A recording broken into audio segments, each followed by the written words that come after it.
আপনি যখন রাতে একা একা কান্না করেন তখন কি হয় দেখুন। যখন আপনি আপনার কক্ষে রাতে নীরবে কান্না করেন, জানেন কি তখন আল্লাহ সুবহানাহু ওয়া তাআলা কি করেন এবং কি বলে?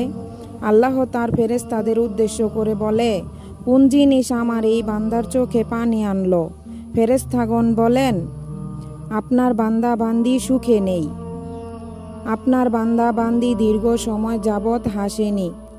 এই বলে ফেরেশতাগণ বান্দার জন্য কান্না করতে থাকেন এবং আল্লাহকে বলেন, হে আমার রব, আপনি জানেন আপনার এই বান্দার হৃদয়ে কি রয়েছে, অতএব আপনি তার জন্য সব কিছু সহজ করে দিন। আল্লাহ বলে, আমার এই বান্দা এমন কিছু তার জীবন থেকে হারিয়ে ফেলেছে যা সে অধিক ভালোবেসেছিল। অতএব আল্লাহ বলেন, আমি শপথ করছি আমার বান্দি যা তার জীবন থেকে হারিয়েছে এর চেয়ে উত্তম জিনিস তাকে এনে দেব, যা দেখে দুনিয়া ও আখিরাতের সকলেই বিস্মিত হবে। সুবহানাল্লাহ।